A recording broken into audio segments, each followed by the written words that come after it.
The violins played softly above the hum of laughter and clinking glasses. The ballroom glowed with golden light reflected from chandeliers, every inch of it perfect, controlled, expensive. I remember thinking how everything about the Walker family felt like that, too polished to be real. Waiters floated by with champagne, the scent of roses hanging thick in the air. Ethan's hand rested gently at the small of my back. He smiled, proud to have me beside him, and whispered that I looked beautiful. I had told myself to relax, to smile, to survive the night without drawing attention. It was Jenna's wedding, Ethan's cousin, and I was finally meeting everyone. They asked polite questions about my job as an emergency nurse, the long shifts, the chaos, the heartbreak. I said what I always say, that it teaches you to stay calm under pressure. I didn't know how much I'd need that calmness before the night was over. I was standing near the dessert table pretending to admire the cake when I felt a hand on my shoulder, heavy, possessive. "Didn't think nurses could look like that," a voice murmured close to my ear. I froze, already recognizing the low rasp of whiskey on his breath. Ryan. Ethan's younger brother. I turned slowly, forcing a smile I didn't feel. "You've had too much to drink," I said quietly. He grinned, his tie loose, his eyes unfocused. "Relax. It's a party." Before I could move away, Ethan was pulled across the room by his father. Ryan stepped closer, blocking my path. "Dance with me, Ava." "Just one." "No, thank you." My voice was polite even. "Come on," he said, reaching for my hand. "Don't make me beg." His fingers closed around my wrist light at first, then tightening. "Ryan," I hissed under my breath. "Let go." He leaned in until his lips brushed my ear. "You've been teasing me all night." The words hit like ice water. I yanked my hand, but his grip locked harder. The champagne flute I held slipped from my other hand and shattered against the marble floor. No one noticed. The band played on. Guests kept laughing, the music drowning the sound of breaking glass. I stared at the gold liquid spreading across the floor, at the tiny shards glittering like stars, and for a second my mind disconnected from my body. I didn't even feel the sting in my palm until I saw the blood. Ryan's breath was hot against my cheek. "You like the attention," he whispered. I found my voice barely. "Let me go." He smiled, that slow, taunting smile I'd seen earlier in the night. "Make me." I tried to step back, but his fingers dug into my arm. My heel caught on the rug pane flashing up my wrist. The sound of the violins swelled too elegant for what was happening. I felt the scream rise before I heard it. When it came, it cut through the music like a blade. The band stopped playing. Conversations froze mid-sentence. Every head turned toward us. Ryan stumbled back, face twisting into mock confusion. "What the hell, Ava?" She tripped. His voice rose loud enough for everyone to hear. I was helping her. People gasped. Linda, his mother, rushed forward in her silver gown, voice sharp and full of practiced concern. "Ryan, sweetheart, are you all right?" Then to me, softer, but crueler. "Oh dear, look at you. You've frightened everyone." I stared at the blood trickling down my fingers. "He grabbed me," I said, my voice trembling. "He wouldn't let me go." Linda's expression hardened. "That's absurd. Ryan would never." Ethan appeared beside her, eyes wide, confused. "What's going on?" Ryan shrugged, smiling faintly. "She slipped. I tried to help." The guests murmured, shifting uneasily. I could feel their stares crawling up my skin. Ethan reached for my hand. "Ava, you're bleeding." I pulled away, shaking my head. "He hurt me." Ryan laughed under his breath. "You really gonna do this right here?" Linda turned on me, whispering fiercely. "Enough. This is Jenna's wedding, not a scene." Security guards moved uncertainly at the edge of the crowd. Ryan lifted his hands in mock surrender. "See? I'm calm." She just panicked. The lights felt too bright. The sound of whispers and camera clicks blended together. I could barely breathe.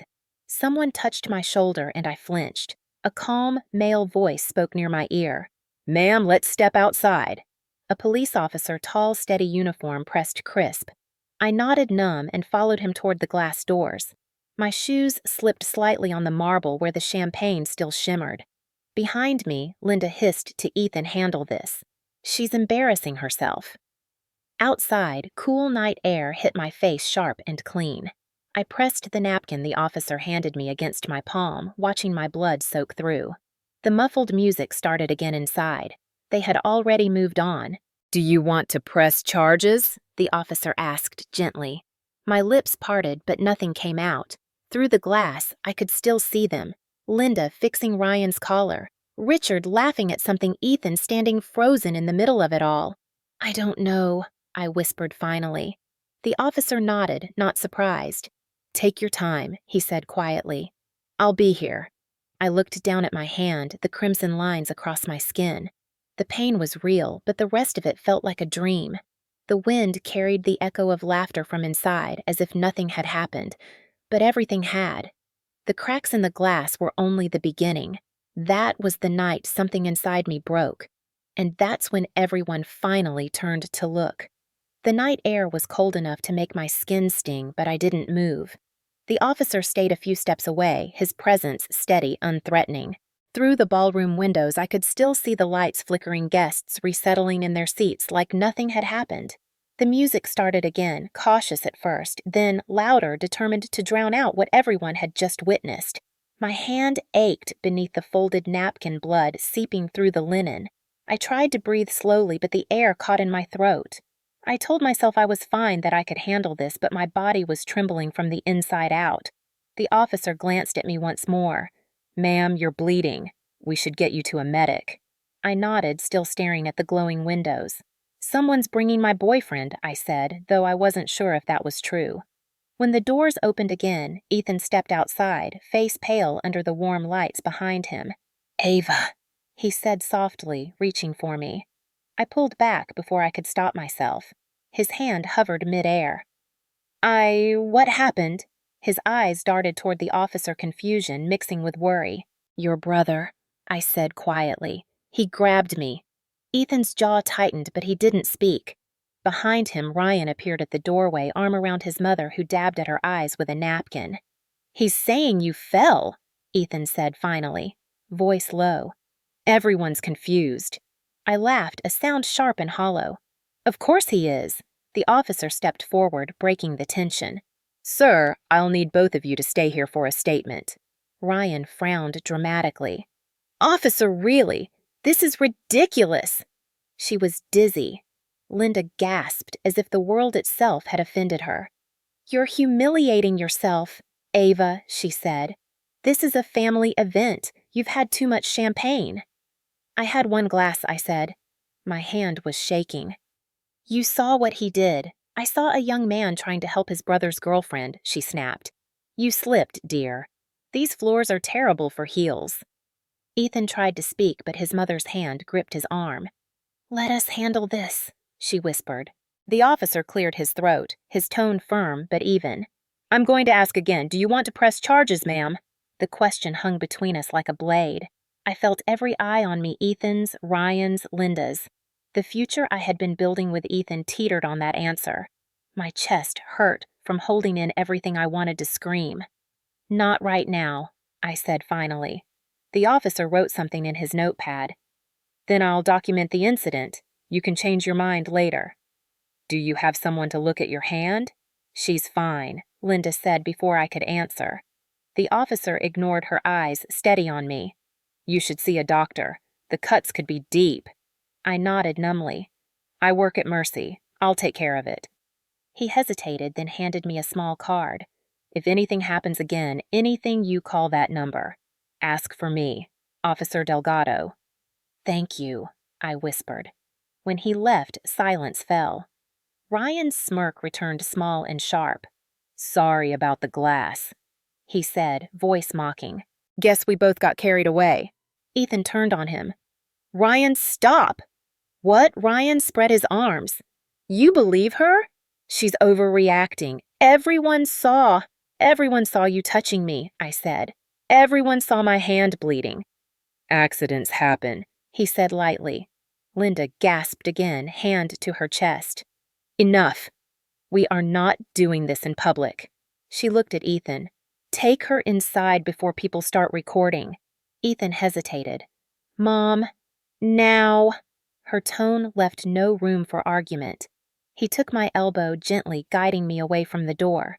Let's just get you cleaned up. I let him lead me down the side hall toward the restroom, every step echoing louder than the last. My stomach twisted anger and humiliation mixing into something that felt poisonous. Inside the marble bathroom, I turned on the faucet and rinsed my hand.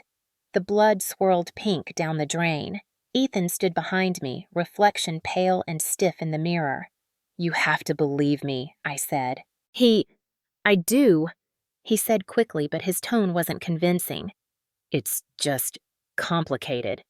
Ryan's been struggling. I turned to face him.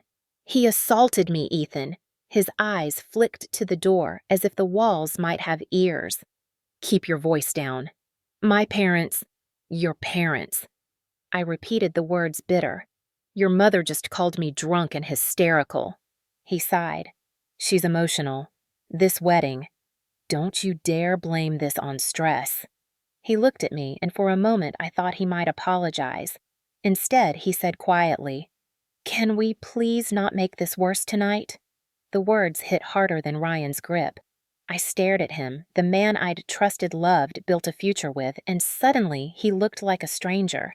I dried my hand, wrapping it in a paper towel. You should go back to your family, I said. They need you. Ava, wait. Go. He hesitated, then obeyed. The door swung shut behind him with a hollow sound. When I was sure he was gone, I leaned over the sink, gripping the counter until my knuckles turned white.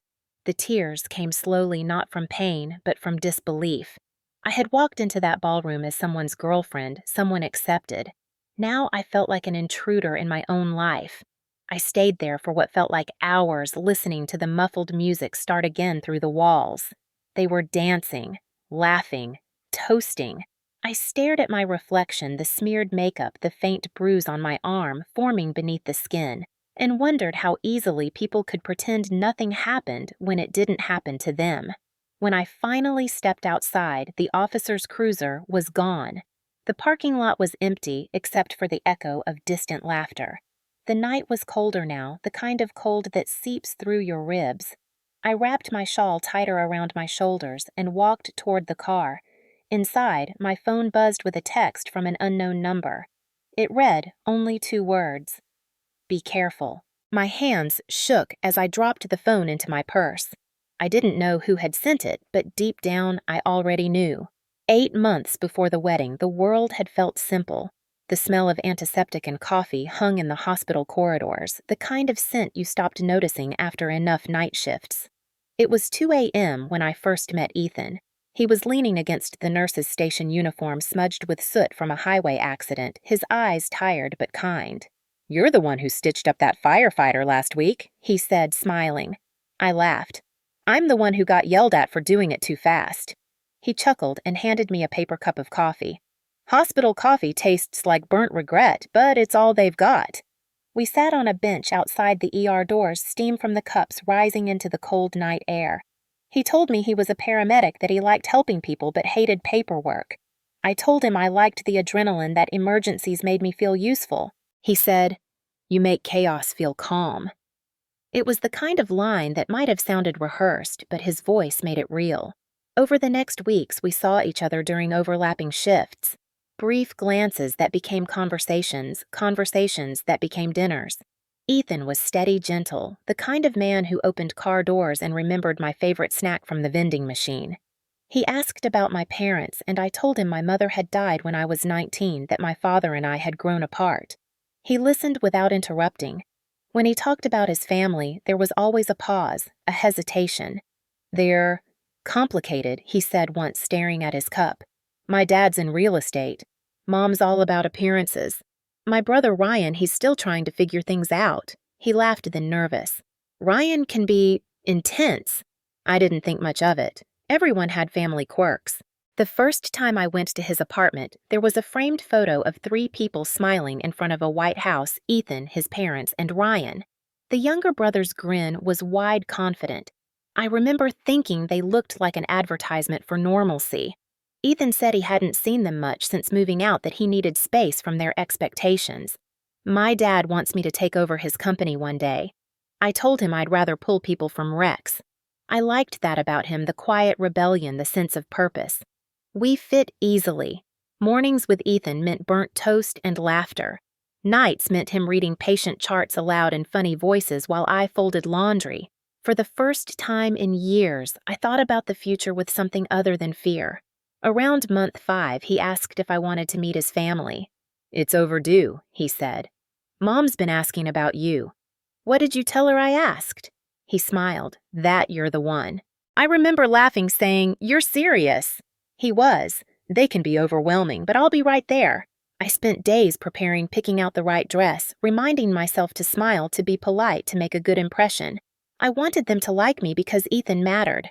On the drive to their house, I noticed how quiet he was, fingers tapping the steering wheel. "You okay?" I asked. "Yeah," he said. "Just Mom can be intense, too." The Walker house was everything I imagined. Massive, symmetrical, the lawn manicured like a magazine photo. Linda Walker greeted us at the door, pearls at her throat perfume strong enough to sting. "Ethan, darling," she said, kissing his cheek before turning to me. "So, this is the nurse we've heard about." Her smile didn't quite reach her eyes. "Come in, dear." Inside, everything gleamed. The walls were lined with framed real estate awards bearing Richard Walker's name. He appeared moments later, tall, gray-haired, the kind of man who measured people before shaking their hand. "A nurse, huh?" he said. "Tough work. Not much money in it." I smiled politely. "I didn't pick it for the paycheck." He nodded, unimpressed. "At least someone in this family isn't afraid of hard labor." Ethan's jaw tightened, but he said nothing. Then Ryan appeared. He was taller than Ethan, broader, his confidence louder. "So you're the girlfriend," he said, leaning against the doorway, eyes sweeping over me in a way that made my skin prickle. "You must be a saint to date my brother." He was always the serious one. I forced a laugh, unsure how to respond. Linda clapped her hands together. "Dinner's ready." The meal was picture-perfect roasted duck crystal glasses, polite conversation that felt rehearsed. Ryan dominated most of it, telling stories about college parties and crazy girls he'd dated, glancing at me after each one. Richard bragged about a new property development. Linda asked if I planned to keep working nights after marriage. I hadn't realized we were discussing marriage. Ethan tried to steer the conversation toward lighter topics, but his mother always found a way to pivot back. "Ethan's finally bringing someone home," she said with a smile. "That's progress." Ryan raised his glass. "To progress." His tone made the word sound dirty. When we left that night, I exhaled for the first time in hours. "They like you," Ethan said. "Ryan's he jokes too much." I looked out the window. "He stares too much." Ethan sighed. "He doesn't mean anything by it." "You said he's intense," I reminded him. He smiled weakly. "He's been through stuff. Give him time." I didn't argue. I wanted to believe him. For the next few days, Linda sent cheerful texts inviting me to brunch to open houses to get to know the family better. I agreed, once meeting her at a cafe where she asked questions that sounded friendly but weren't. Did my job pay well? Did I plan to have children? Was I good under pressure? When she leaned in and said, "Ethan's been so happy since you came along. I hope you know what that means," I understood it was both a compliment and a warning. That night, Ethan and I sat on the couch watching an old movie. I asked, "Does your mom always vet people like she's hiring them?" He laughed softly. "She thinks she's protecting me." He didn't notice I wasn't laughing.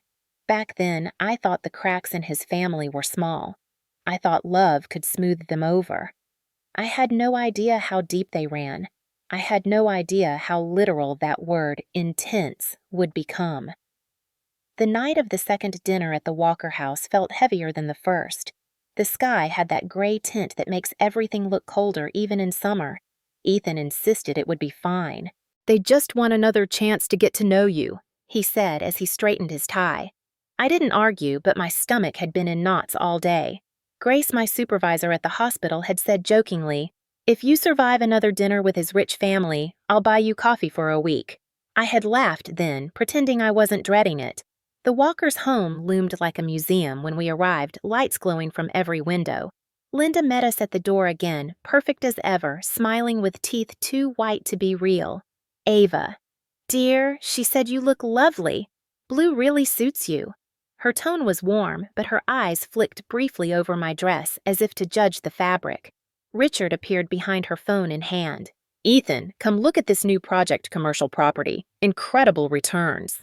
Ethan gave a polite nod. Later, Dad. Ryan's voice floated from the hallway before I even saw him.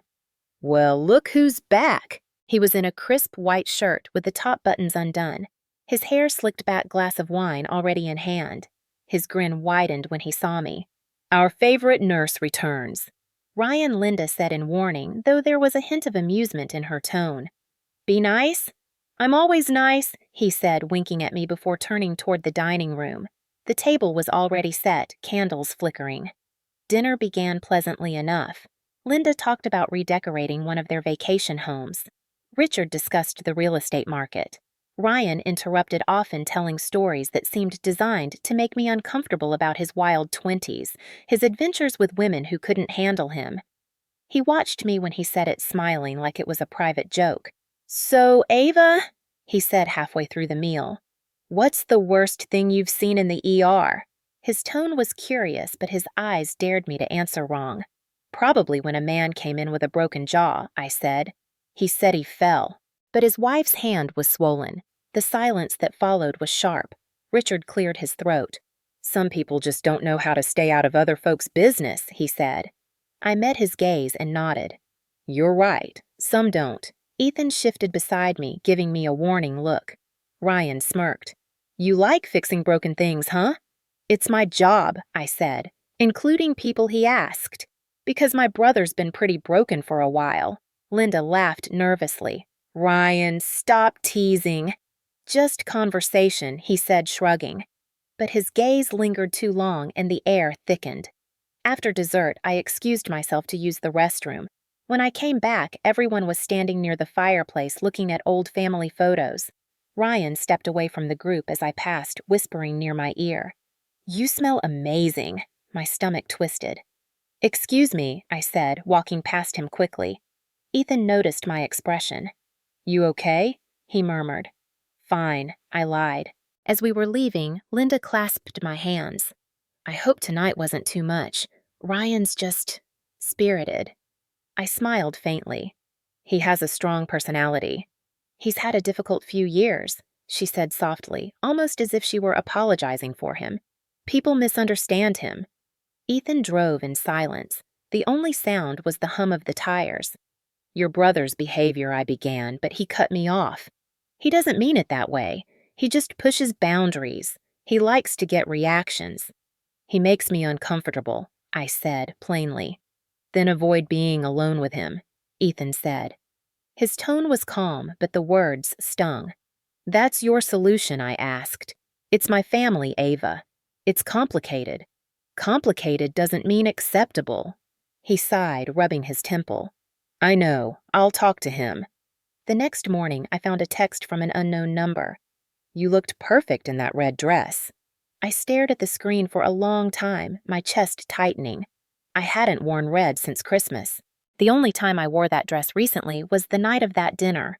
My phone buzzed again. You should wear it more often. I blocked the number immediately, my hands shaking. When Ethan came over later, I showed him the messages. He frowned, scrolling through them. It's probably spam, he said.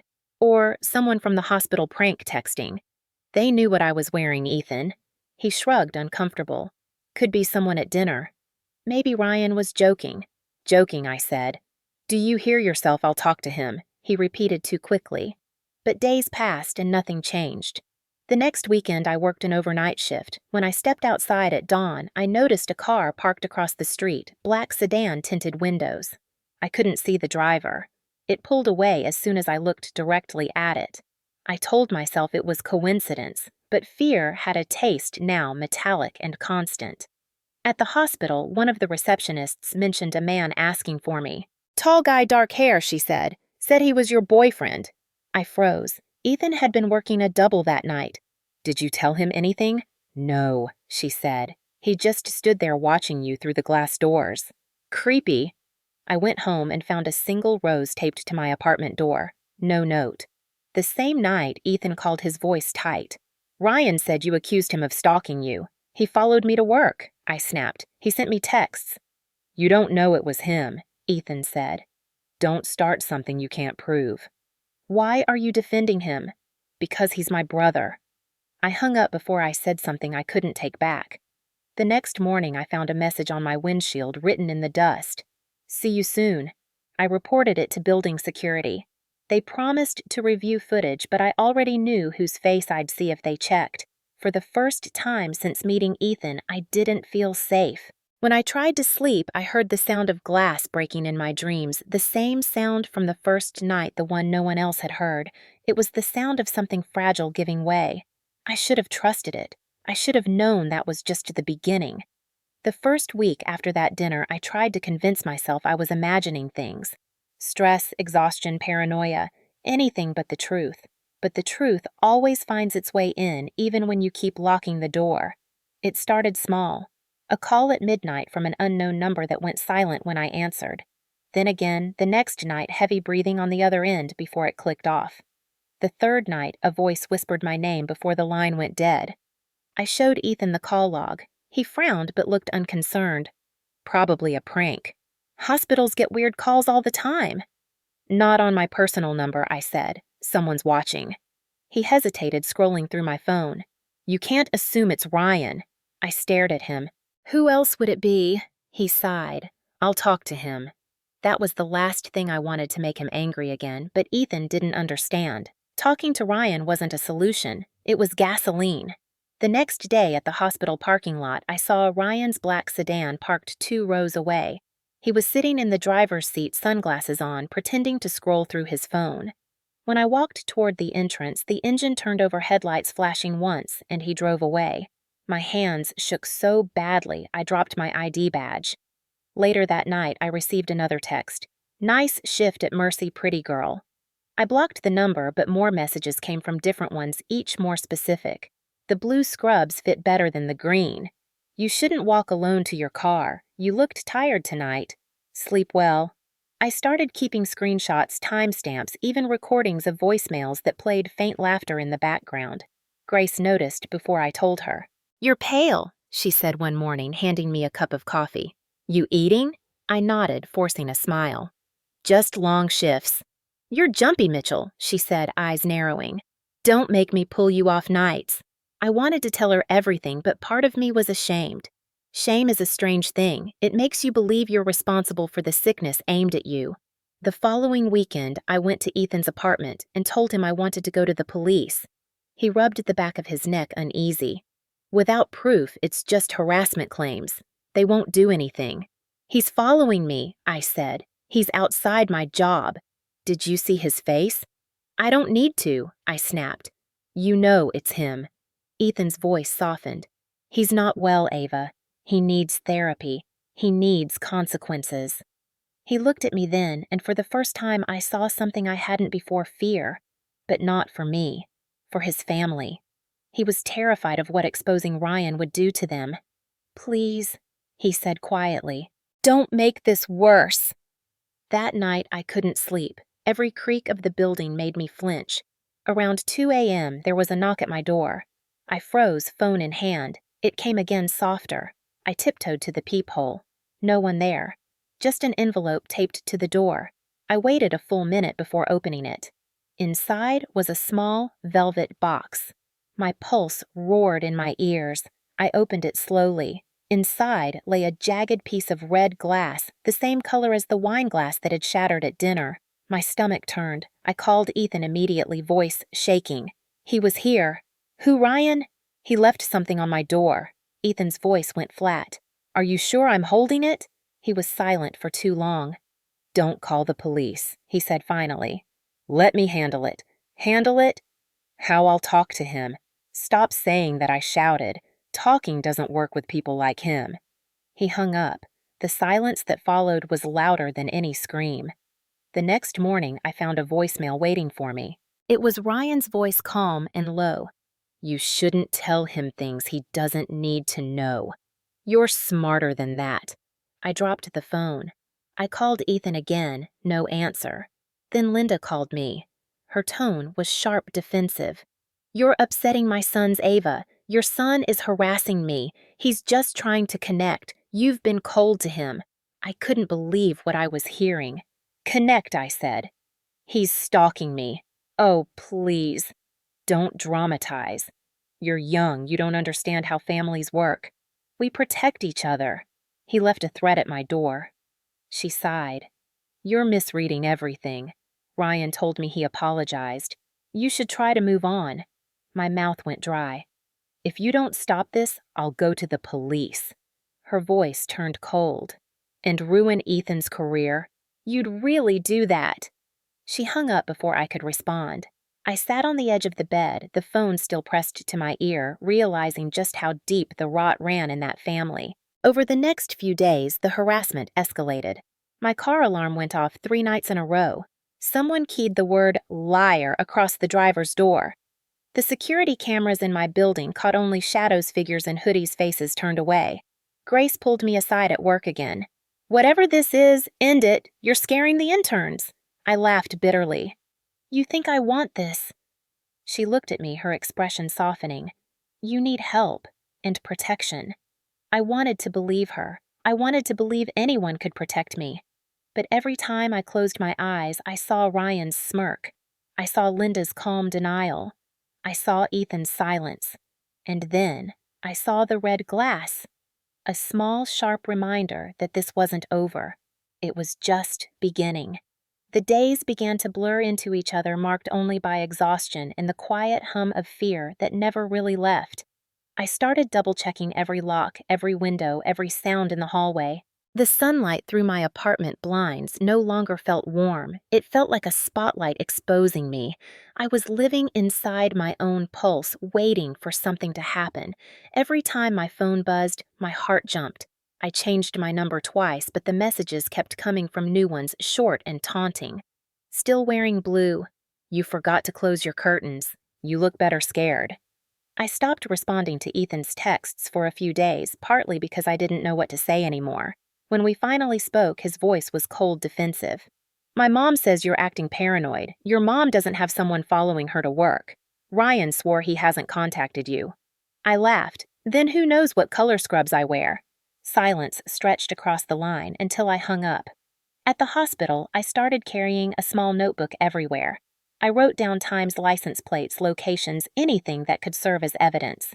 Grace noticed, of course. She always noticed. You keeping a diary or building a case, she asked one night when she found me in the break room. I hesitated. Maybe both. She poured herself coffee and leaned against the counter. If you're scared, file a report. I know people in security. I wanted to, but the thought of explaining everything, Ethan, his brother, his parents, felt unbearable. It wasn't just Ryan anymore. It was the silence of everyone protecting him. The next week, things got worse. One night during a late shift, Grace came up to me with a strange look. There's a guy in the waiting room asking for you. Says he's your brother. My heart dropped. I don't have a brother. What does he look like? Tall, dark hair, late 20s. He's been here almost an hour. I walked to the hallway and peeked through the glass door. Ryan sat in one of the plastic chairs, tapping his fingers on his knee. His gaze found mine immediately, that slow, knowing smile spreading across his face. I stepped back like I'd been burned. Don't let him near me, I whispered. Grace didn't need more explanation. She went to call security, but by the time they arrived, he was gone. When I got home that night, my apartment door was slightly open. My stomach twisted, every instinct screaming at me to run, but I stepped inside anyway, hands trembling. Everything looked normal until I saw it, the framed photo of Ethan and me, shattered on the floor. The glass cracked clean through his face. I didn't sleep at all. The next morning, I went to work early just to avoid being alone. Grace found me charting vitals at 5 a.m. You need to tell the police, she said. This isn't random. I've already tried, I said. They said without direct proof there's nothing they can do. She frowned. Proof he's stalking you. And his father's a big deal in real estate. You think the police here want to touch that? She studied me for a long time before saying quietly, "Then start protecting yourself." She handed me a small black box. "Security camera, motion activated. Put it by your window." I wanted to cry, not from gratitude, but from exhaustion. I thanked her instead. For the next week, I lived like a ghost wake-work watch. Every sound became a threat. I checked the footage obsessively, even when I was supposed to be sleeping. Most nights showed nothing. Then one morning, the camera caught movement at 3:14 a.m., a man standing by my car wearing a hood. He leaned down near the driver's side mirror, then looked up just long enough for the streetlight to catch his face. Ryan. I froze the frame, my breath stuck in my throat. There was no more denying it. I had proof. I printed stills from the video, stored copies on a USB drive, emailed them to myself. When I showed Ethan later that day, his reaction broke something inside me. "Are you sure it's him?" he asked. "You can see his face," I said. "He's smiling. It's dark. Could be anyone." Ethan stopped pretending. He rubbed his eyes. "He's my brother." "What do you want me to say?" "I want you to believe me," I said softly. "Just once." He didn't answer.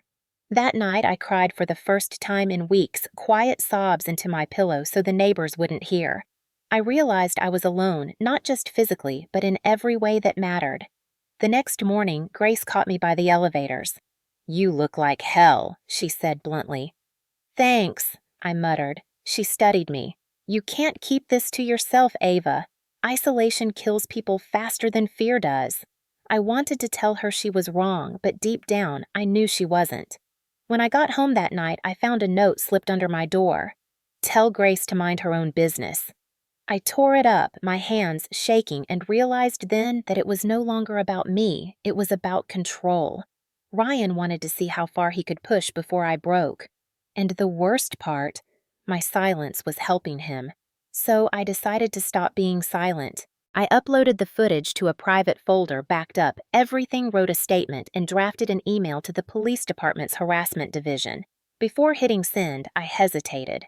Fear still had its grip, but I thought of Grace's words. Isolation kills faster than fear, and pressed send. The message went out at 11:47 p.m. For the first time in months, I slept for 3 straight hours. When I woke up, there was a new text waiting on my phone. "You shouldn't have done that." I stared at the text for a long time, the words glowing against the dark screen like a warning carved in light. You shouldn't have done that.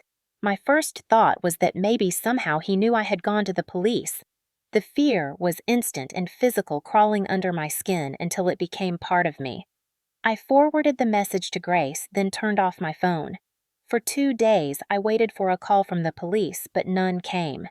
The silence was worse than the threats. It told me everything I needed to know, that they didn't care, that maybe they didn't believe me either. On the 3rd day, I left work late, exhaustion pulling at my body. The parking lot was mostly empty, except for a few cars under the flickering lights. I spotted it immediately, the same black sedan parked across from mine. My throat tightened. I walked faster, keys between my fingers. Then I heard it, Ava. His voice low, close. I turned. Ryan leaned against his truck, a smirk on his face, like he was waiting for me to applaud him for showing up.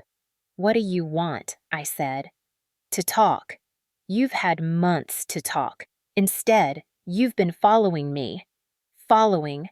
He pushed off the truck, taking a slow step closer. "That's a strong word. I just wanted to see you. You need to leave before I call the police." He laughed, soft and mean. "The police? You think they'll protect you? You think they care?" He took another step, his presence swallowing the space between us. "You like attention, Ava. You wouldn't dress like that if you didn't."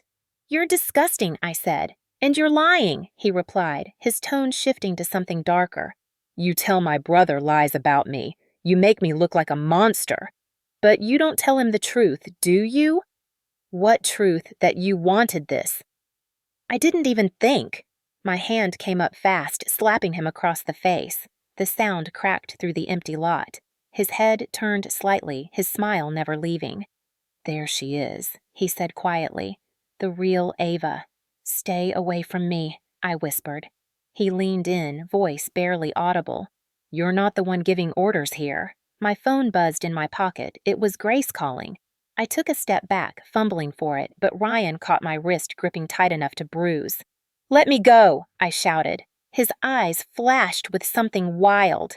"You think you can humiliate me?" Before I could react, another voice cut through the air. Ryan Ethan's voice.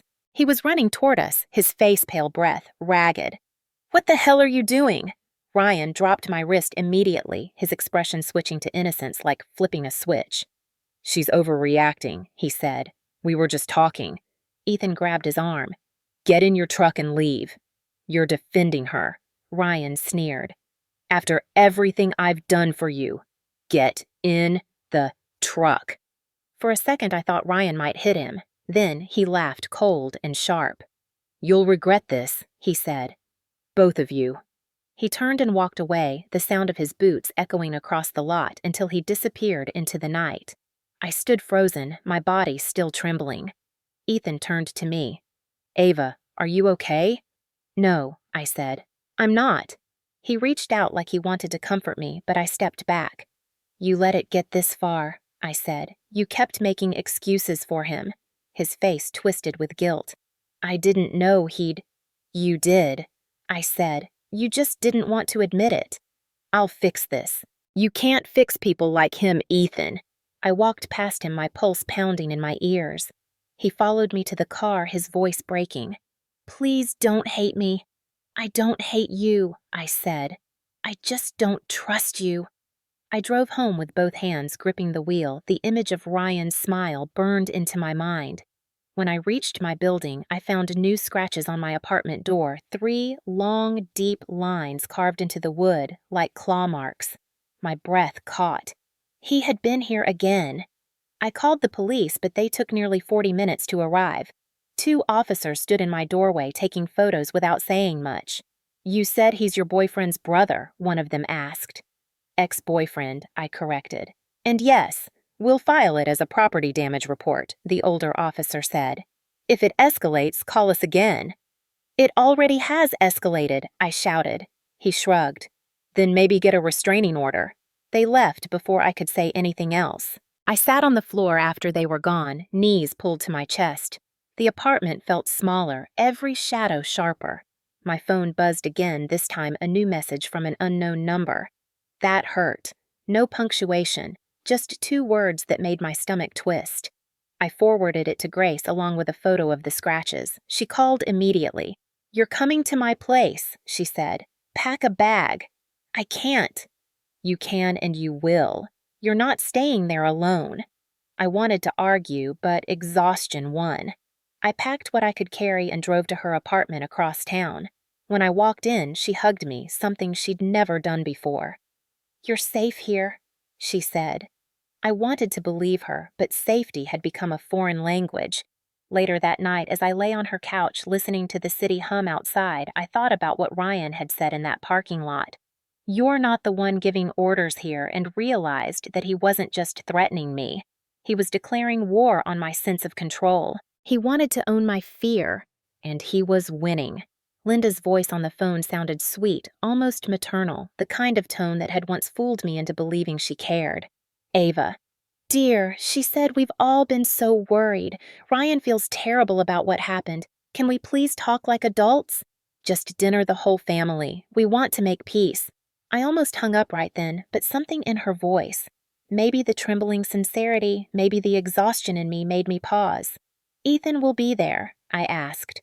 "Of course," she said smoothly. "He wants this too." Against my better judgment, I agreed. Grace was furious when I told her. A reconciliation dinner. "With those people, you're walking straight into a trap. Maybe it'll calm things down," I said, though I didn't believe it. She stared at me for a long time before saying quietly, "Then promise me you won't go alone?" I didn't. Ethan picked me up that Saturday evening. The silence in the car was thick, almost suffocating. "You didn't have to come," he said softly. "You think I'd let them face me alone?" I replied. He didn't answer. The Walker house glowed like a showroom when we pulled up, golden light spilling from the windows. I stepped inside and immediately felt something wrong. The air was too still, too expectant. Everyone was already there, Linda, Richard, and Ryan, sitting beside two people I didn't recognize. Family friends, Linda said brightly. You remember Tyler and Chris, I didn't. But something in their eyes, the way they smirked, told me exactly who they were. The same friends who'd hovered near Ryan that night at the hospital pretending to be visitors. My stomach tightened. Ava, Ryan said cheerfully, standing to greet me. You look better. I was worried. Sit down, Linda said, gesturing toward the table. Let's start fresh. I hesitated, then took the seat next to Ethan. He looked miserable. Dinner began politely. Richard made a toast about forgiveness. Families go through rough patches, he said, raising his glass. But blood is thicker than rumors. The others clinked their glasses. I didn't. Ryan smiled across the table. So, Ava's still working nights. Must be hard seeing so much pain all the time. I manage, I said. You must have a strong stomach. His tone made the words sound like an accusation. Linda laughed lightly. Oh, Ryan, don't start again. Just talking, he said. That's allowed, isn't it? I felt the tension in my shoulders coil tighter with each word. After dinner, Linda insisted on coffee in the living room. We should talk things through, she said. Clear the air. I stood near the window, arms crossed, while the others settled into the plush sofas. We've all made mistakes, Linda began. Ryan's behavior was inappropriate, but he's been in therapy. Ryan gave a small performative nod. I've been working on myself, he said. Impulse control. Good for you, I said flatly. Linda continued. We just want this ugliness behind us. The accusations, the police reports, it's tearing the family apart. He stalked me, I said, my voice rising despite myself. He came to my work. He threatened me. And yet Richard interrupted. There's no proof of that, is there? There are screenshots, videos. Easily fabricated, he said smoothly. Technology can do wonders. Ethan shifted uncomfortably. Dad, that's enough. No, it's not. Linda snapped. Do you have any idea what this has done to us? The gossip, the whispers. She turned to me. You're destroying our family's reputation. Your son did that. I said. Ryan leaned forward, smirking. You're obsessed with me. That's the problem. You need help, I spat. And you need to stop lying, he said. You flirted with me that first night. Everyone saw it. What? I gasped. Linda nodded solemnly. We all noticed how touchy you were. It was uncomfortable. I stared at her, stunned. You think I wanted this? Maybe not consciously, she said, but sometimes women send mixed signals. Ethan stood up suddenly. Mom, stop! Sit down! Richard barked. No, I won't, Ethan said. You're blaming her for what he did. We're trying to help her see reason, Richard said. She's unstable, Linda added. The long hours, the stress, it's affecting her judgment. My chest burned. You're unbelievable, I said. Do you hear yourselves? Ryan laughed. You're so dramatic. Say one more word, I hissed. What are you going to do? Hit me. Maybe that's what you want. Enough, Ethan shouted. This was a mistake. Linda's eyes filled with tears, instantly perfect and practiced. All we wanted was peace, she sobbed. Richard put an arm around her. You've done enough damage, he said to me. You're not welcome here anymore. I felt my throat tighten, my body trembling. Ethan turned to me. Let's go. As we walked to the door, Ryan called after me. See you at the next wedding, he said. His voice was light mocking, but underneath it was something darker. I froze, then turned around slowly. You'll never come near me again, I said. He smiled. We'll see. We left in silence. When we reached the car, Ethan leaned against the door, hands shaking. I'm so sorry, he said. I thought they'd apologize. They never will, I said, because they don't think he did anything wrong. I'll move out tomorrow, he said suddenly. I can't stay in that house. You should have done that months ago, I said, but there was no cruelty in my tone, just fatigue. He nodded, tears in his eyes. As he started the car, I looked back at the house one last time. Through the window, I saw Ryan watching from behind the curtain, that same smile carved into his face. He lifted his glass as if to toast me. My blood went cold. Grace had been right.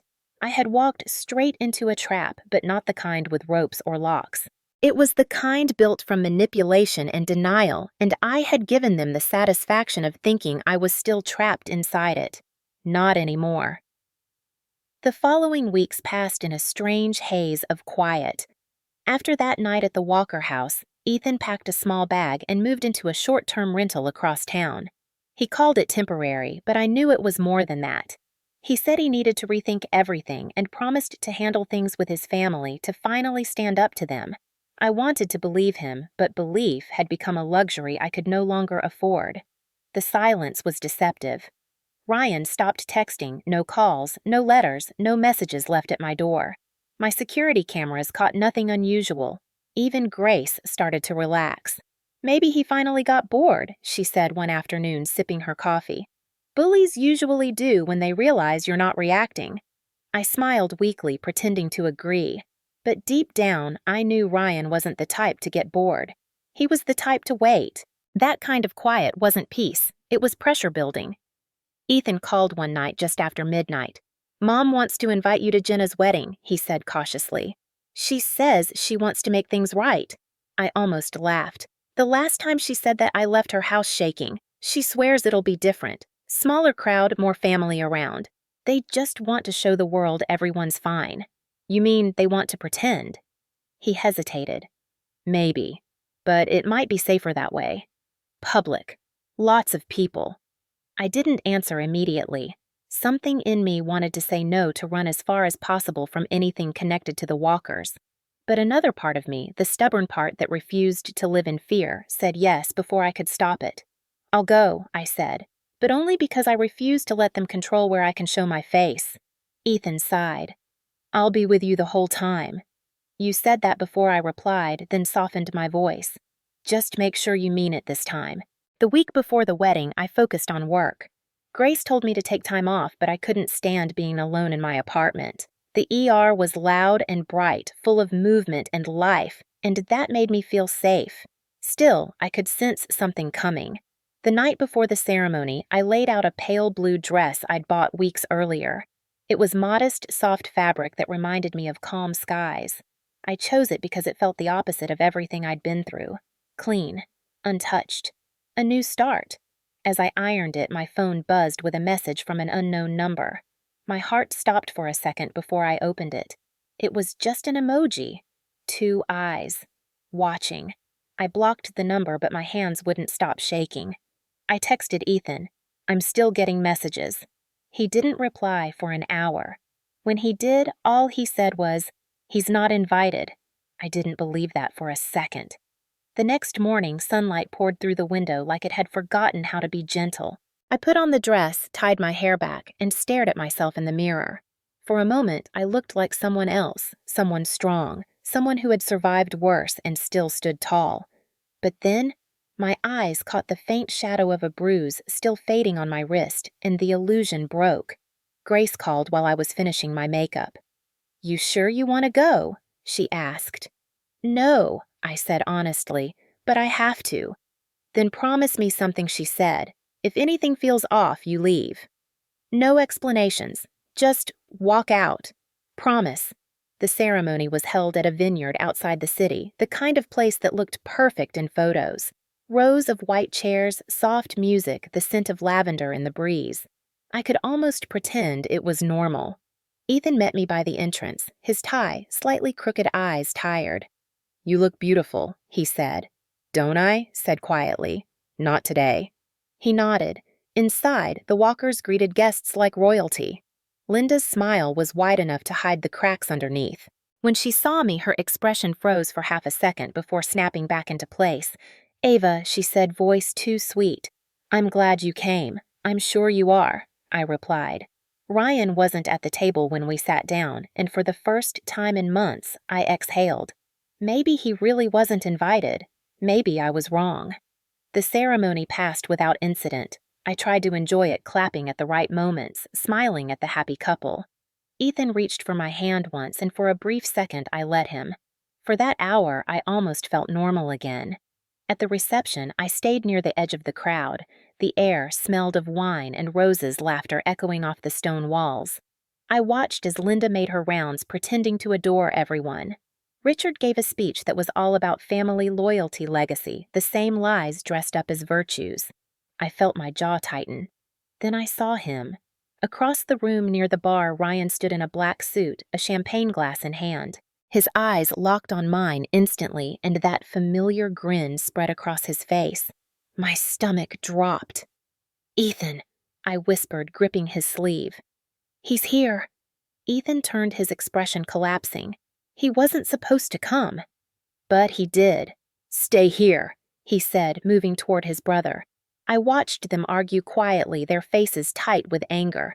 Ryan gestured dramatically, laughing at something Ethan said. Linda appeared, placing a calming hand on each of them, smiling as if she were hosting a friendly debate. No one around them had any idea that beneath those smiles was a war. I stood frozen, feeling eyes on me from every direction. A photographer passed by, snapping candid pictures of guests. I forced myself to smile. When I finally looked back toward Ryan, he was gone. The room spun for a second. I excused myself and slipped down a hallway toward the restrooms. The corridor was empty, the music fading behind me. I took a deep breath, gripping the sink when I reached the mirror. My reflection looked pale, scared. I whispered to it, "It's just one night. Then it's over." I didn't hear the footsteps at first. The air shifted, a faint creak on the wooden floor behind me. My heart knew before my mind caught up. Slowly, I turned my head. Ryan was standing at the end of the hallway watching me. His face was calm, almost peaceful. The same smirk, the same eyes. He took one step forward, then another. "You look even better in blue," he said softly. My pulse roared in my ears. "Get away from me." "Relax," he said, taking another step. "We're family now. You should act like it." I backed away until my shoulder hit the wall. "If you touch me, I'll scream." His smile deepened. "You think anyone will believe you this time?" My throat went dry. He moved closer. I could smell the wine on his breath. "You've been teasing me all night," he whispered. My voice cracked as I said no. "Not again." He reached out fingers, brushing the sleeve of my dress. The world narrowed to that single movement, and then I heard it again, the sound that had haunted me for months. Glass breaking. Only this time it wasn't in my imagination. The crash of breaking glass ripped through the hallway, louder than the music outside, louder than my heartbeat. For a split second, I didn't know if it was real. Then I saw the pieces of a fallen champagne glass glinting under the wall sconce in Ryan's hand, open, the veins on his wrist standing out. "You made me drop that," he said softly. His tone detached, as if he were talking to a child. My breath came in shallow bursts. "Stay away from me." He tilted his head, that smirk crawling back. "You never did learn to say please." My back was against the wall now, cold wood pressing into my spine. I could hear faint laughter and music from the reception just down the hall, so close yet useless. I tried to step sideways toward the bathroom door, but he moved with me, matching every inch. "Why can't you just leave me alone?" I said, my voice shaking. "Because you made me feel something," he whispered. "No one else ever has." He reached out again, fingers grazing my arm, then tightening when I tried to pull away. "Don't fight me, Ava. You'll make a scene."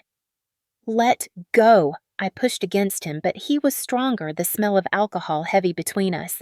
His face was too close. "You think you're better than me," he hissed. "Always looking down your nose. But I know what you really want." My palm connected with his cheek in a hard slap. The sound echoed down the corridor.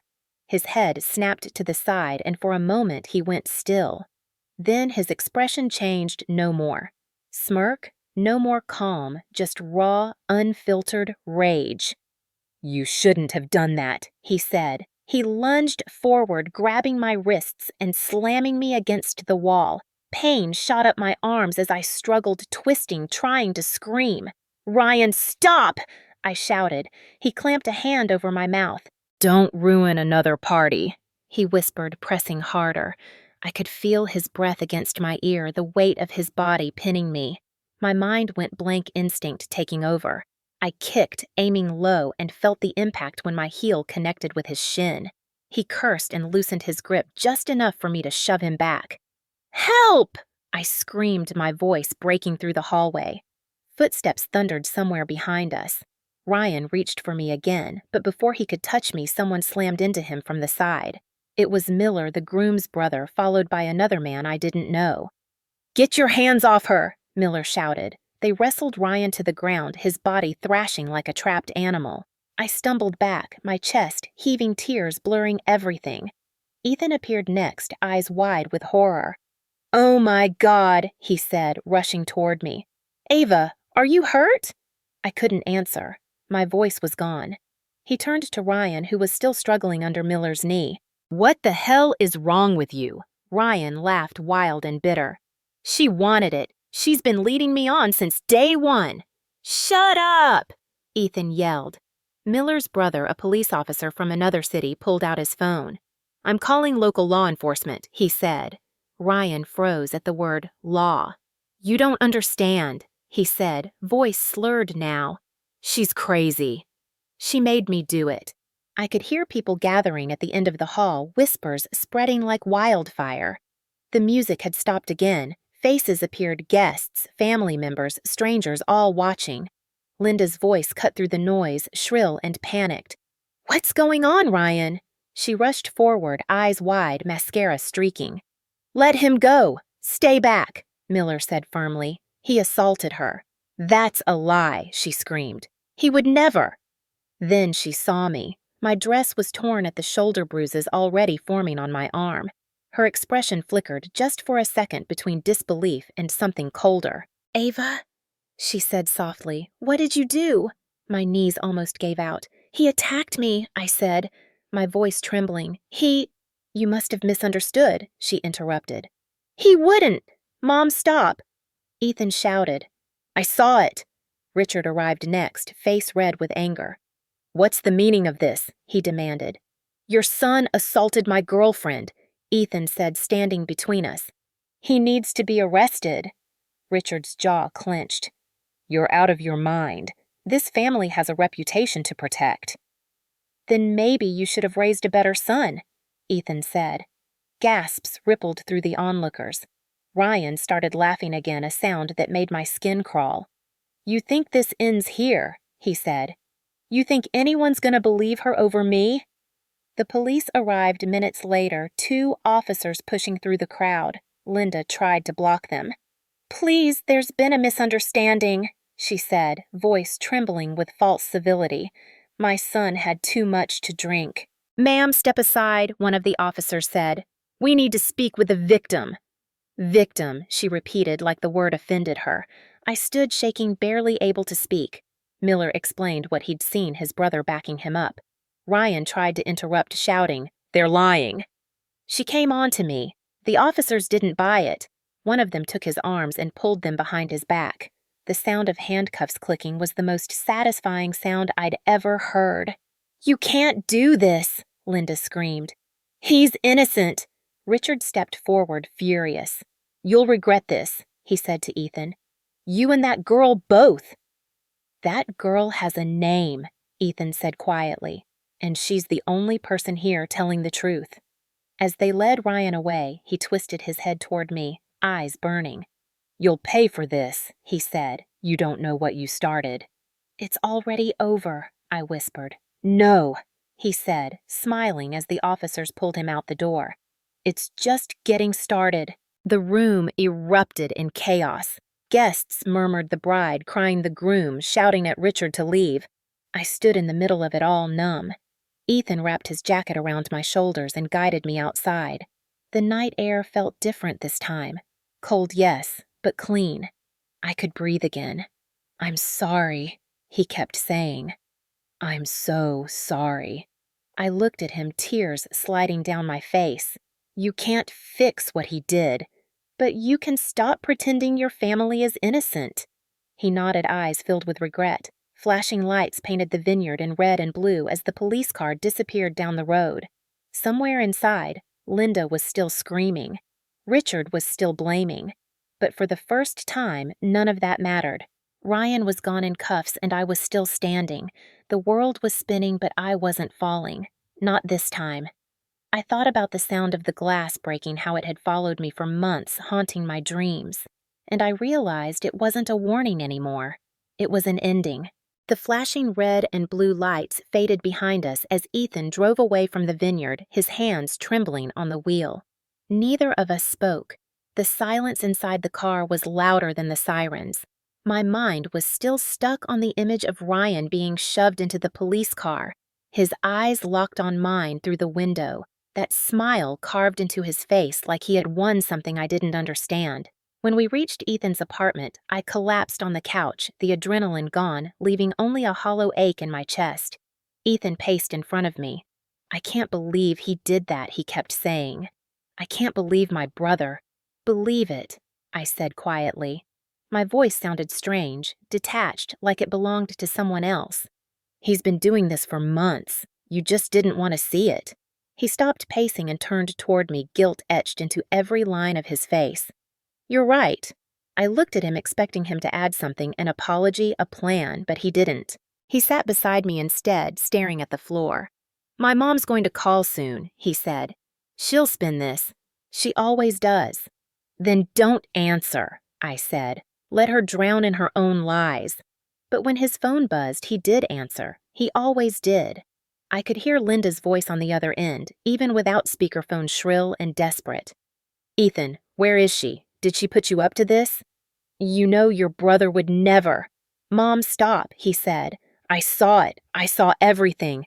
"You saw her attack him," Linda snapped. "He told me she scratched his face.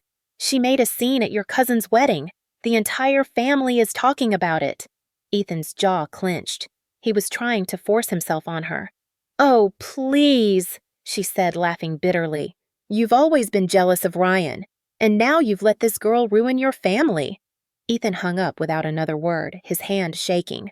"They're already rewriting it," he said. "By morning, everyone will think it was your fault." "They can think what they want," I said. "There were witnesses. Videos." "You don't understand how good they are at this," he whispered. "My parents could convince a courtroom that rain isn't wet." I looked at him, wondering how much of him still belonged to them. "Then maybe you should decide which side you're on," I said softly. He looked at me like he wanted to argue, but instead he said, "I'm on yours." That night, I barely slept. Every time I closed my eyes, I saw Ryan's face. The next morning, my phone buzzed non-stop.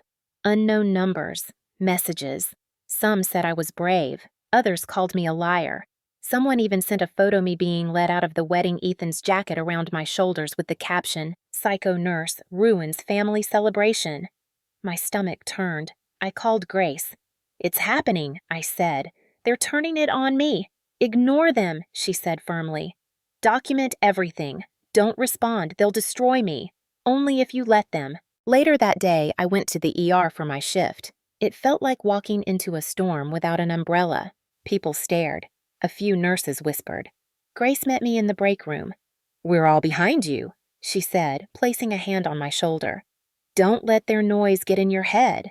But it was already there, echoing. That afternoon, a police officer came to take an official statement. His voice was calm but skeptical. "There's a lot of conflicting reports," he said.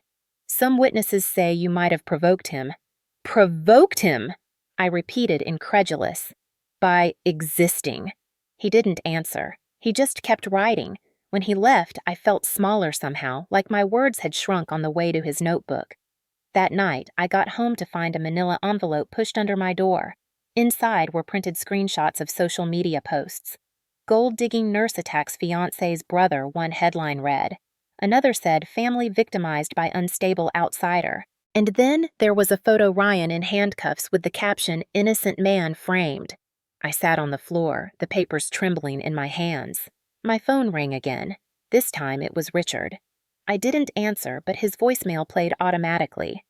"You're making a big mistake," he said, his tone calm but poisonous. "You don't understand what kind of damage you're doing. Drop the charges, Ava. We can make this disappear, but if you keep going, we'll make sure you regret it." I deleted the message, but not before saving a recording. "Evidence. Always evidence. Ethan came over late that night, his eyes red. "They're threatening to cut me off," he said. "They told me if I don't convince you to drop the charges, they'll disown me." "Then let them," I said. "You don't need their money. It's not about money," he said. "It's about family." I stood up angry now. Family. They covered for a predator. They watched him try to destroy me. "And you still call that family?" He looked broken. "I just don't know what to do anymore." "Then start by believing me," I said. "Not them." He didn't answer. He just nodded slowly, like a man realizing too late that the ground beneath him had always been made of sand. The next morning I woke up alone. Ethan was gone. He'd left a note on the counter. "I need time," it said. "I'll fix this." I wanted to believe that, but deep down I knew he was already back at the Walker house. I sat there for a long time watching the sunlight move across the kitchen floor, realizing that somehow I was the one everyone blamed. The victim turned villain, the truth buried under their reputation. But I also knew something they didn't. I wasn't done fighting. Not yet. The days after the wedding blurred together like smudged paint. Sleep came in fragments, short bursts filled with flashes of light. Ryan's grin, Linda's screams. I went through the motions at work, mechanically checking vitals and filling charts, pretending the world hadn't collapsed around me. Grace was the only one who noticed how bad it had gotten. "You're not okay," she said quietly one morning, sliding a cup of coffee toward me. "You need to report everything officially." I hesitated, staring at the steam rising between us. "I already did." "It doesn't matter. They'll twist it." "Then we twist it back," she said firmly. That afternoon, she drove me to the police station herself. The same officer from before took our statements, nodding in all the wrong places. "We'll process it," he said flatly. "But just so you know, the family's already been in touch. Their lawyer's claiming it was a misunderstanding." "A misunderstanding?" Grace repeated, her voice sharp. "He assaulted her at a wedding full of witnesses." "It's complicated," he muttered, avoiding eye contact. I looked at his badge, memorizing his name. Complicated was a word people used when they didn't want to take sides. We left with a copy of the report, a flimsy piece of paper that felt like armor made of tissue. 2 days later, the storm hit. Anonymous accounts flooded social media, calling me a liar, a manipulator, an unstable nurse who'd been obsessed with her boyfriend's brother. The comments spread fast. Some people defended me, but most didn't. They called me a homewrecker, attention seeker, a crazy woman destroying a good man's life. My hospital supervisor called me in for a meeting. "Ava," he began gently, "there's been some concern about the online situation. It's becoming a distraction." "For who?" I asked. "For the hospital," he said. "We have to consider the reputation of the facility." "So I'm the problem now?" "No one's saying that." He said, his tone careful. "But perhaps it would be best if you took some unpaid leave until things settle down." I stared at him, realizing he wasn't giving me a choice. "Fine," I said, "but when they come for someone else, remember who you silenced first." I walked out without looking back. That night, I found another envelope under my door. This one had no return address, just my name scrawled in black marker. Inside were printed photos of me taken recently. Me walking to the grocery store. Me unlocking my apartment. Me sitting by the window. The last photo was the worst. It was me sleeping, my face half hidden under the blanket. My stomach twisted. I called Grace, my voice shaking. "He's still watching me." "I'm coming over," she said immediately. She stayed the night, sleeping on my couch, keeping her phone beside her like a weapon. The next morning, we went back to the police with the photos. The officer sighed, flipping through them like they were just paperwork. "Could be anyone," he said. "You don't have proof it's him." "Who else would it be?" I demanded. "He's in custody," the officer said. "He can't be doing this. He has people," I said. "Friends who think he is untouchable." "We'll look into it," he said, but his eyes told me he wouldn't. Grace leaned forward. "Then I'll contact the media myself," she said. That got his attention. Within an hour, we were referred to a detective who actually listened. Her name was Sergeant Lewis, mid-40s, steady gaze, no nonsense. She looked at the photos, then at me. "You did the right thing coming here," she said, "but you need to stay somewhere else for a few days, somewhere he can't find you." "I can't keep running," I said. It's not running, she replied. It's surviving. That night, I stayed at Grace's place. Her apartment was small but warm, filled with old books and lavender candles. For the first time in weeks, I felt almost safe. But then my phone lit up again. A new message. No words this time, just a video. My hands trembled as I pressed play. The clip showed my apartment door. Someone standing outside it, breathing heavily, the camera jerking slightly. Then a whisper, low and mocking. "Sweet dreams, Ava." I dropped the phone. Grace picked it up, her face going pale. "We're going to the detective first thing in the morning," she said. True to her word, she did. Sergeant Lewis took the phone, her expression tightening. "We'll trace it," she promised, "and we'll put a patrol near your building." But even that couldn't stop the spiral. Ethan called later that day, his voice weary. "My parents are saying you're harassing them," he said. "They've filed a complaint." I laughed, hollow and sharp. "They're the victims now. That's convenient." "I don't know what to believe anymore," he said. "Then maybe you never did," I replied. There was a long pause before he said quietly, "I still love you, Ava." "Then prove it," I said. "Tell the truth." "I can't," he whispered. "Not yet." I hung up. That night I sat by the window staring at the city lights. Every shadow looked like him. Every sound made me flinch. I realized then that this wasn't about one man anymore. It was about an entire system built to protect men like him, charming, well-connected, manipulative. But I also realized something else. He'd underestimated me. They all had. Grace and I began documenting everything, every call, every post, every photo, every threat. We printed copies, stored them in 3 different places. "We'll build our own case," Grace said, brick by brick. I nodded, a spark reigniting inside me. Fear was still there. Yes, but so was anger. And anger could be fuel. I was done waiting for someone else to save me. The next morning began with a knock at Grace's door that sent my pulse racing. It was Sergeant Lewis holding a folder in one hand and a USB drive in the other. We traced the video, she said, stepping inside. It came from an IP address registered to one of Ryan's friends, Tyler Graham. Does that name sound familiar? My throat tightened. "He was one of the guys at the wedding," I said. "The one laughing when Ryan was dragged away." Lewis nodded. "We've issued a warrant for his devices. If he's connected to this harassment campaign, we'll know soon." For the first time in weeks, I felt a flicker of something I'd forgotten: hope. Grace looked at me, her expression fierce. "Told you we'd twist it back." That day we met with a lawyer. Grace had contacted Michelle Sanders. She was in her late 30s, sharp suit, sharper eyes. Her office was lined with case files, photos, awards. "You've got more evidence than most victims ever managed to gather," Michelle said after an hour of reviewing everything. "Texts, photos, voicemails, police reports, even that video. It's solid. The issue isn't the evidence, it's the narrative. They've been controlling it. We're going to take that away from them." How, I asked. By putting it in front of people who can't ignore it. She opened her laptop and pulled up the footage from the wedding, the raw recording from the videographer that Holly the bride had sent us after hearing what happened. It showed everything. Ryan following me toward the hallway, drink in hand, his eyes never leaving me. The camera caught him disappearing around the corner seconds before my scream echoed. Then the chaos, the guests. Running the confrontation, the police arriving. Michelle paused the video and leaned forward. "This," she said, "is what changes everything." The next step came faster than I expected. Michelle filed for a restraining order against Ryan and his family, citing harassment, defamation, and intimidation. She also contacted a journalist. She trusted someone who'd covered domestic violence cases before. "We don't go public yet," she said. "We leak just enough to make them nervous." Within days, whispers began circulating online.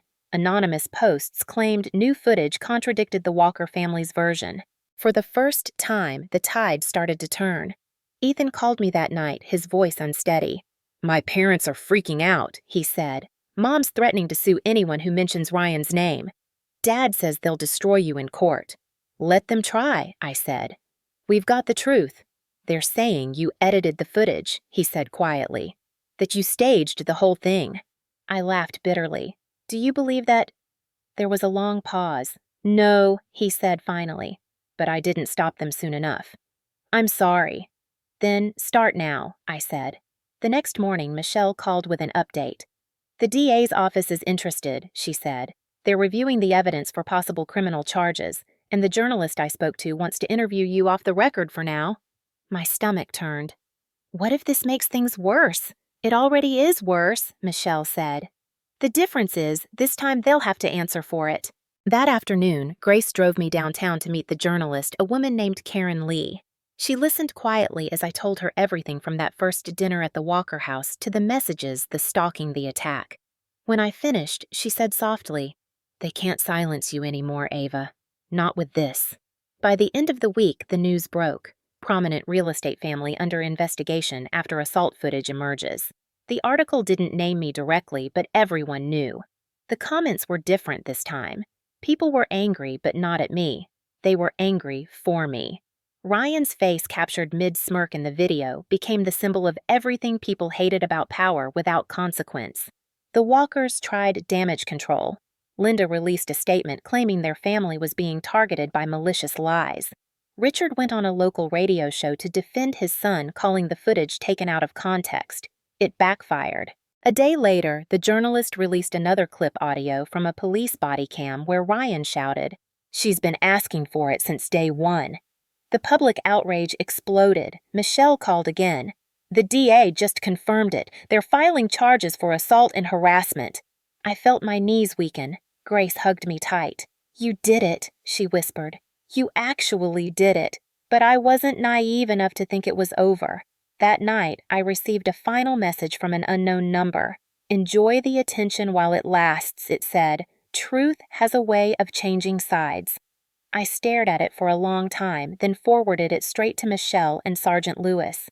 The next day, the police arrested Tyler and another one of Ryan's friends for obstruction and intimidation. The dominoes were finally falling. A week later, I walked into the courthouse for the first hearing. Cameras flashed. People whispered. I kept my head high. Inside, I saw Ryan sitting beside his lawyer, looking smaller than I remembered. When our eyes met, his smirk faltered for the first time. The judge reviewed the restraining order and set the trial date. Ryan tried to speak, but his attorney placed a hand on his arm. "Save it," she said quietly. Outside, Ethan was waiting. "He's scared," he said. "Good," I replied. "He should be." "I'm testifying," Ethan added. I turned to him, surprised. "Are you sure I've been silent too long?" he said. "I need to tell the truth." I nodded, a lump forming in my throat. For the first time since all this began, I believed he meant it. That night back at Grace's apartment, I watched the news replay clips from the courthouse. They showed my face blurred slightly. My name omitted, but I recognized myself in the posture, in the way my shoulders were no longer hunched. I wasn't hiding anymore. Grace sat beside me. "You know what this means, right?" she said. "You've taken back your story." I nodded slowly, watching the screen fade to black. "And now," I said, "we make sure he never gets to tell another lie again." The courthouse smelled like coffee and disinfectant, that strange, sterile mix that clings to government buildings. The trial had drawn more attention than anyone expected. Local reporters crowded the steps, cameras flashing as Grace and I walked in with Michelle leading the way. "Head high," Ava, Michelle murmured. "Don't give them your fear.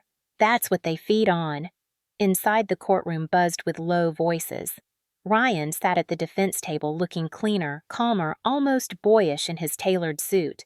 His hair was shorter now, his smirk subdued, but still there. Beside him, Linda dabbed her eyes with a tissue, whispering prayers into her hands. Richard sat like a statue, jaw tight, glaring at anyone who dared look his way. Ethan sat behind the prosecution's table, separate from both sides, shoulders hunched. When our eyes met, he nodded slightly. The prosecutor, a woman named Diaz, began with simple precision. "This case is about power," she said, facing the jury. "It's about a man who believed his family name gave him the right to intimidate, control, and harm. And it's about a woman who refused to stay silent." My throat tightened as she spoke. The defense lawyer, slick and rehearsed, countered with the expected line. "My client is a victim of a smear campaign," he said. "A misunderstanding fueled by jealousy and manipulation." He gestured toward me like I was an exhibit. "Ms. Mitchell misinterpreted affection as threat and now seeks vengeance through lies." My pulse hammered. Michelle placed a reassuring hand on my arm. When they called me to the stand, I walked slowly steady. The courtroom lights felt too bright, every movement magnified. The bailiff swore me in, and then Diaz began. "Ms. Mitchell, can you tell us how you first met the defendant? I told them about that first dinner, the too long stare, the fake charm. About the texts, the photos, the fear that crept into every corner of my life." My voice trembled at first, but grew stronger with each sentence. I described the wedding night in exact detail, the sound of glass breaking the weight of his hand the moment the world went dark. Some jurors looked away. Others leaned forward, eyes burning with quiet anger. Diaz played the footage next. The courtroom fell silent as Ryan appeared on the screen, following me into the hallway. Then the scream, the chaos, the flashing lights. The defense tried to object, claiming it was prejudicial. The judge overruled. Ryan shifted in his chair, his jaw clenching as his own actions replayed before the world. When Diaz asked what I wanted from the trial, I said simply, accountability, not just for him, but for everyone who let him do it. The defense cross-examined with venom wrapped in politeness. "Ms. Mitchell," the lawyer said, smiling slightly, "you claim you were terrified, yet you kept attending family events. Wouldn't a truly fearful person stay away?" "I wasn't fearful," I said. "I was determined." "There's a difference." He arched an eyebrow. "Determined to destroy a family. Determined to survive one." The room went still. When I stepped down, Grace gave me a small nod of pride. Ethan was next. His testimony broke the room's rhythm. He spoke softly at first, voice cracking. "I didn't want to believe it," he said. "Ryan was my brother. My parents taught me to defend him no matter what. But I saw what he did. I can't unsee it." Linda burst into tears, whispering his name like a curse. Richard stared straight ahead, unmoving. "He's not the man you think he is," Ethan said to them. "And I'm done pretending he is." When the defense questioned him, they tried to shake his resolve. "You've been manipulated," the lawyer said. "Your girlfriend poisoned your view of your brother." Ethan's answer was quiet but unshakable. "No, my brother did that himself." When Ryan finally took the stand, the mask cracked. At first, he played the part of the misunderstood man, soft voice, downcast eyes. "I loved her like a sister," he said. "She confused kindness for attraction. I just wanted to make peace." But when Diaz pressed him asking about the texts, the stalking, the footage, his temper flared. "Those were jokes," he snapped. "You people are insane! She wanted me." "Objection," his lawyer hissed, but Ryan ignored him. "She's been obsessed since the start," he shouted. "She's lying." The courtroom buzzed with murmurs. The judge banged his gavel. "Order," he barked. Ryan kept talking, spittle flying. "This is all her fault." Enough," the judge thundered. Ryan froze, chest heaving. The outburst had done what Diaz couldn't show the jury exactly who he was. The defense ended their case quietly after that, their arguments deflated. Closing statements came 2 days later. Diaz stood before the jury, voice calm and certain. "This isn't just about one assault," she said. "It's about the pattern, the entitlement, the manipulation, the lies. The evidence doesn't lie. People do. You have the power to stop that." The defense tried one last time to play sympathy. "He's a young man who made mistakes," the lawyer said. "Don't destroy his life over a misunderstanding." When the jury left to deliberate, time stopped. Grace squeezed my hand. "Whatever happens," she whispered, "you've already won." Hours later, the door opened. The foreman stood. "We find the defendant guilty of assault and harassment." Gasps, cries, the rustle of movement. Linda collapsed into Richard's arms, sobbing. Ryan stared straight ahead, face blank. The judge thanked the jury, then turned to Ryan. "Mr. Walker, you will be remanded to custody until sentencing." The bailiff approached, cuffs glinting under the light. Ryan didn't resist this time. He turned, once eyes finding mine. For the first time, there was no smile. Only something hollow, maybe even fear. As they led him away, Ethan lowered his head, tears streaking down his face. Outside, the reporters swarmed again, shouting questions. Michelle shielded me with her arm. "No comments," she said. "Not today." But when one of them called out, "Do you feel justice was served, Ms. Mitchell?" I stopped walking. I looked straight into the cameras. "Justice isn't a feeling," I said. It's a beginning. Later that night, Grace and I sat on her balcony overlooking the city. The air was cold, the kind that bites but also clears the lungs. "It's over," she said softly. I shook my head. "No, it's starting." She smiled faintly. "That's the spirit I like." My phone buzzed with messages, support, gratitude, strangers thanking me for speaking up. For the first time in a long time, I didn't feel alone. I felt seen. And somewhere deep down, beneath the exhaustion and the scars, I felt strong again. The morning after the verdict, I woke up to sunlight instead of sirens. For the first time in what felt like forever, my chest didn't tighten the moment my eyes opened. The world outside Grace's window was quiet, just the hum of distant traffic and the soft rhythm of life returning to normal. Healing didn't arrive like thunder. It came in fragments: a full night's sleep, a cup of coffee that didn't taste like metal, a breath that didn't feel stolen. Grace insisted I take time off work. "You've fought long enough," she said. "Now you rest." I didn't argue. A week later, I packed my things and left the city. I drove north past the suburbs and through endless stretches of pine until the air turned crisp and salty. Maine was beautiful that time of year, the ocean gray and moody, the sky soft like wool. I found a small coastal clinic hiring nurses for the summer season and signed a short lease on a weathered cottage overlooking the bay. It was the kind of place where people nodded hello without asking questions. My first day at the clinic, a little boy named Danny handed me a seashell as a thank you for fixing his scraped knee. His mother smiled shyly. "We're lucky to have you here," she said. The words nearly undid me. Lucky. For months I had felt cursed, marked by someone else's violence. Now maybe I could start believing in luck again. Every evening after my shift, I'd walk along the rocky shore, the gulls circling overhead. The sound of the waves replaced the echoes of Ryan's voice in my head. The nightmares still came sometimes, but they no longer owned me. Grace visited one weekend bringing groceries and gossip. She'd started working with a nonprofit helping hospital workers report workplace harassment.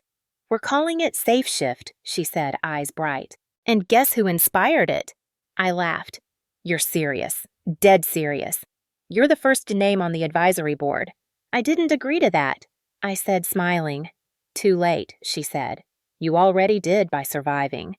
In the months that followed, I learned what healing actually looked like. It wasn't the absence of pain, it was learning how to live beside it without letting it take over. It was the quiet moments, the nurse who made me laugh during rounds, the old fisherman who waved from his boat each morning, the way sunlight stretched longer each day as summer grew. One evening, I found a letter in my mailbox. No return address, but I recognized the handwriting immediately. Ethan. I carried it inside, setting it on the counter. It took me an hour to open it. His words were careful, heavy with remorse. "I don't expect forgiveness," he wrote. "I just need you to know I left. The house, the business, my parents, everything. I couldn't keep living their lie. I've been volunteering at a shelter trying to understand what I should have seen sooner. I'm sorry I didn't protect you when you needed me most." I folded the letter gently and tucked it into a drawer. I wasn't ready to respond, but maybe someday I would. Forgiveness didn't mean forgetting. It meant letting go of the rope that was still cutting into my hands. A month later, the news confirmed Ryan's sentence: 8 years with no parole for the first 5. Michelle called to tell me. "He pled guilty to additional charges," she said. "And the IRS is investigating your ex's parents for fraud. Seems karma finally found their address." "Took it long enough," I said quietly. That night, I lit a candle and watched the flame dance against the glass. I didn't feel triumph or revenge, just peace. A few weeks later, I recorded a short video for Safe Shift's launch page. No makeup, no filters, just me sitting by the window with the sea behind me. "My name is Ava," I said. "I was blamed for surviving. But I'm still here. If you've ever been afraid to speak, start small. Tell one person. Write it down. The truth doesn't need their permission, it just needs you." The clip went viral in days. Nurses, teachers, women from across the country sent messages saying they saw themselves in my story. Some were angry, some heartbroken, some just thankful to know they weren't alone. Grace called it the ripple effect. "One story can start a wave," she said. I didn't set out to start anything. I just wanted to stop drowning. but sometimes surviving becomes its own revolution. As summer turned to fall, I walked down to the water one last time before my lease ended. The air was cool and the tide was low. I thought about everything that had brought me here: the noise, the fear, the courtroom, the glass, the silence afterward. And I realized the thing that saved me wasn't luck or justice or even courage. It was choice. The choice to stand, to speak, to walk away when everyone told me to stay quiet.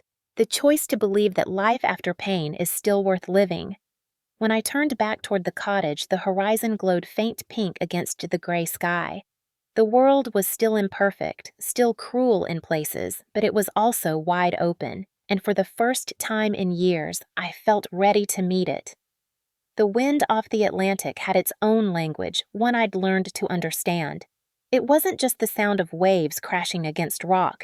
It was the pulse of survival, steady and endless. Every morning, I'd walk the coastline before sunrise, the horizon a thin pink line above the water, and I'd remind myself that I was still here. Healing wasn't linear, but it was real.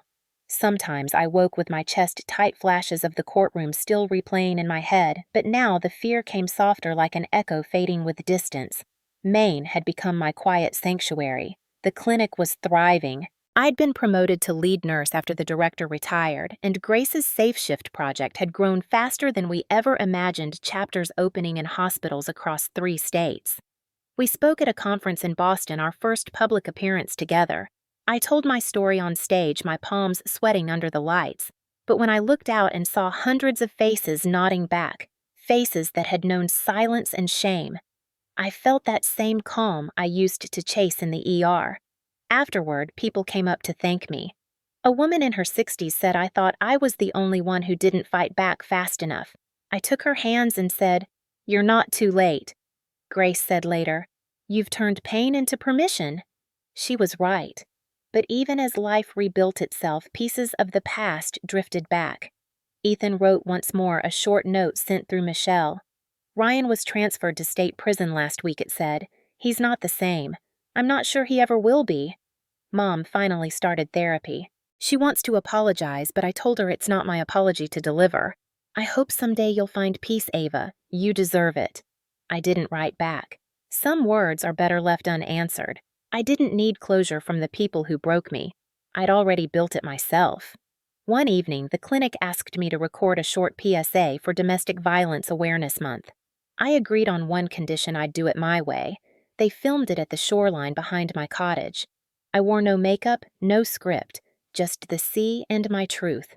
The camera rolled and I said quietly, "They blamed me for the dress I wore, the way I spoke, for surviving something they didn't want to believe happened. But the truth doesn't need their permission, it just needs time." I paused, the wind pulling at my hair. If you've ever been blamed for someone else's violence, you're not alone. Drop your city and local time below. Tell me where you're watching from, and let's remind the world that silence was never consent. The video aired on local news first, then spread online. Within a week, it had millions of views. Messages poured in from everywhere: New York, Alabama, Montana, London, even Cape Town. People shared their stories, their scars, their small acts of defiance. Someone wrote, "You said what I couldn't." Another said, "It's been 30 years. I thought no one would believe me. Now I think maybe they will." Grace texted me late one night a screenshot of the comment section. "This," she wrote, "is the revolution." I stared at the screen, tears in my eyes. I hadn't set out to start a movement. I'd just refused to be erased. But maybe that was how revolutions always began, with one voice saying enough. Months later, on the anniversary of the wedding, I drove inland to a lake I'd never seen before. The trees were red and gold, the air sharp. I brought the seashell Danny had given me, now smooth and pale from being held too many times. I tossed it into the water and watched it sink beneath the ripples. For everything I had to lose, I whispered, and everything I gained after. Behind me, laughter echoed from a nearby dock, families' children, ordinary joy. The sound didn't sting anymore. It felt like music. I thought of the women still living in silence, the men too ashamed to admit they'd been hurt, the kids learning that love meant endurance instead of safety. I thought of every Ava still afraid to speak. That's when I decided the story wasn't over. It just changed hands. I would keep telling it until no one had to explain why they stayed, or why they ran, or why they screamed too late. I would keep telling it until people stopped asking what victims did wrong and started asking what abusers did to them. As I drove home, dusk settling over the road, I glanced at the horizon. The sky burned gold, and the ocean waited below it endless and alive. I rolled down the window and let the wind rush in salt and cold and freedom all at once. For every Ava still afraid to speak, I whispered, "This story is yours." Fade out piano, black screen, then text, "Truth doesn't need their permission, it just needs you."